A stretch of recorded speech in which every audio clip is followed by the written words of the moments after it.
নমস্কার।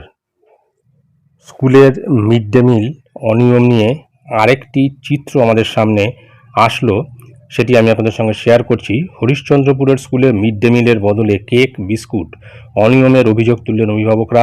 সাম্প্রতিক প্রকাশিত এই প্রতিবেদনটি আমরা বিস্তারিত জেনে নেব।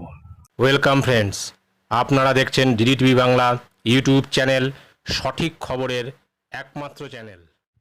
বছর শেষ, বার্ষিক পরীক্ষাও হয়ে গিয়েছে। স্কুলে ছাত্রছাত্রীদের উপস্থিতি কম, এই অজুহাতে কয়েকদিন ধরেই স্কুলের মিড ডে মিল বন্ধ রয়েছে। বদলে পড়ুয়াদের মাঝে মধ্যে দেওয়া হচ্ছে কেক ও বিস্কুট। এই অভিযোগ উঠেছে হরিশ্চন্দ্রপুর এক ব্লকের তুলসীহাটা সার্কেলের কহাট্টা প্রাথমিক বিদ্যালয়ের বিরুদ্ধে। এই ঘটনায় ক্ষুব্ধ অভিভাবকরা। স্কুলের প্রধান শিক্ষক সুরজিৎ দাস অভিযোগ ভিত্তিহীন বলে দাবি করেছেন। তবে অভিভাবকদের অভিযোগ, 9 থেকে 13ই ডিসেম্বর পর্যন্ত স্কুলে পরীক্ষা ছিল, তখন মাত্র একদিন মিড ডে মিল রান্না হয়েছে। পরীক্ষার পর 11 দিন মিড ডে মিল বন্ধ রয়েছে। এমনকি শিক্ষকরাও অনিয়মিত স্কুলে আসছেন বলে জানিয়েছেন তারা। তাহলে মিড ডে মিলের বরাদ্দ চাল ডাল কোথায় যাচ্ছে? হরিশ্চন্দ্রপুর একের বিডিও সৌমেন মণ্ডল অভিযোগ খতিয়ে দেখার আশ্বাস দিয়েছেন। স্থানীয় বাসিন্দা এবং অভিভাবক পার্বতী দাস বলেন, সরকারি নিয়মে মিড ডে মিলের খাবার দেওয়ার কথা, অথচ শিক্ষকরা খেয়াল খুশি মতো মিড ডে মিল দেন পড়ুয়াদের। পরীক্ষার পর 11 দিন স্কুলের রান্না বন্ধ। মাঝে মধ্যে দেওয়া হয় কেক বিস্কুট। শিক্ষকরা পালা করে স্কুলে আসেন, আবার প্রধান শিক্ষক মাসের বেশিরভাগ দিন আসেন না।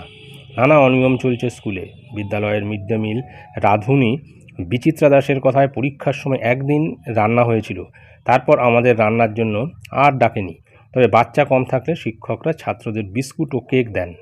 প্রধান শিক্ষক সুরজিৎ দাসের দাবি, আমার স্কুলে 85 জন পড়ুয়া, 3 জন শিক্ষক, উপস্থিতি কম থাকলেও মিড ডে মিল রান্না করাই ভিত্তিহীন অভিযোগ তোলা হচ্ছে। এখন বিষয়টা হচ্ছে, মিড ডে মিল নিয়ে বিভিন্ন স্কুলে বিভিন্ন রকমের একটা অনিয়ম চলছে, একটা দুর্নীতি চলছে। এটা কিন্তু প্রায় প্রত্যেকটি স্কুলেই কম বেশি হচ্ছে। কোনো কোনো স্কুলে ছাত্রছাত্রী যা খাচ্ছে তার থেকে বেশি SMS পাঠিয়ে দেওয়া হচ্ছে, কোথাও আবার শুকনো খাবার দিয়ে দেওয়া হচ্ছে। তো এইসব বিভিন্ন রকমের ঘটনা ঘটছে এবং এইগুলি কিন্তু এখন আস্তে আস্তে সামনে আসছে। অভিভাবকরা সক্রিয় হওয়াতে কিন্তু অভিভাবকদের এই সক্রিয়তার জন্য কিন্তু এই চিত্রগুলো সামনে আসছে। পরবর্তী দিনে আরও হয়তো আসবে। এখনও মিড ডে মিল নিয়ে ব্যাপক একটা দুর্নীতি চলছে এবং তার ধরপাকড়ও শুরু হয়েছে। তো দেখা যাক পরবর্তী ক্ষেত্রে কি আসে। এটাই ছিল গুরুত্বপূর্ণ আপডেট, যা আমি আপনাদের সঙ্গে শেয়ার করলাম। ধন্যবাদ।